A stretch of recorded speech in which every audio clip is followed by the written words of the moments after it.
Well, joining us now from Perth in Australia is Alexey Muraviev. He's an Associate Professor of National Security and Strategic Studies at Curtin University. Alexey, thanks for your time. So if the reports of this draft plan are to be believed, Ukraine will have to give up territory and severely limit its military. Won't this be viewed as surrender in Kyiv? I think to some extent it would, because effectively it echoes everything that the Russians have demanded. What is quite interesting, that the Russians haven't really pressed on the issue of having full control over the Kherson or Zaporozhye regions. But clearly, if this plan is authentic and will end up being implemented, it's not just about having Ukraine's military capacity reduced. It would require a complete reshuffle of Ukraine's national as well as strategic agenda, because Russian language will get a special recognition status. Russian Orthodox Church under Moscow Patriarchy will once again be returned as a spiritual player in Ukraine.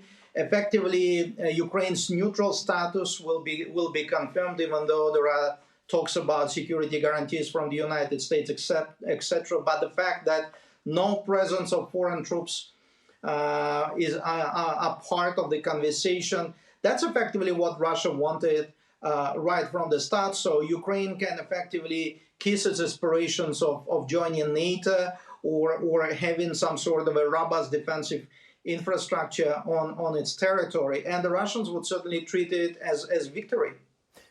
What it's not being referred to, Alexey, at least so far, is Donald Trump's peace plan. To what extent do we know the Trump administration has given this its approval? Well, it's up for speculation, because I certainly would be treating everything that comes out of the White House publicly or through Truth Social as real messaging. I think there is a lot of political cloud that's been communicated in a variety of ways.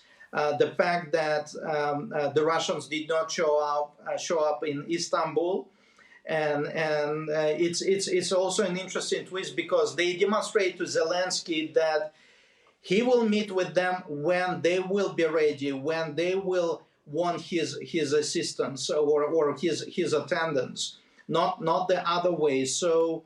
And clearly there's been a continuation of the dialogue between Moscow and Washington, which many believed has effectively suspended after Trump announced a new round of sanctions on Russia. And that in itself is an indication that if this 28-point plan is indeed authentic plan, clearly it has a degree of approval coming from Washington. Leave alone Moscow. Yeah, well, it certainly seems to have Steve Witkoff's fingerprints on it. Now, he has been strongly criticised for his numerous trips to Moscow of being enthralled to Vladimir Putin. Is he being played by the Kremlin?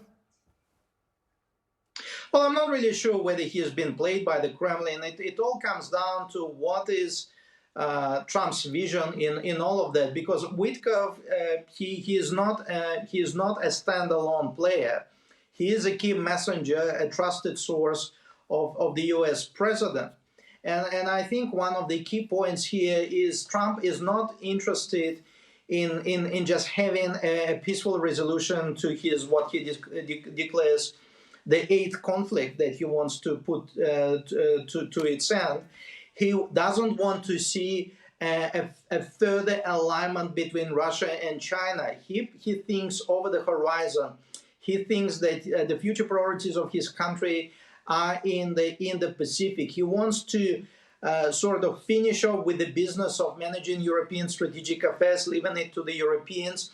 And for that reason, he is prepared to do a deal with Ukraine on the grounds that Putin will then be prepared not to do any further dealings with Xi Jinping. So I think this is what partially drives U.S. approach, as well as this what seems to be very flexible approach towards sorting out the Ukraine war, which may also seem to be sorting it out on Russia's terms, because there are other considerations that Trump has in mind, Another one, obviously, would be strategic nuclear arms reduction and arms control. The resumption of dialogue is expected to take place in early 2026, and it cannot happen if there's going to be continuous confrontation or level-on escalation of tensions over the war in Ukraine.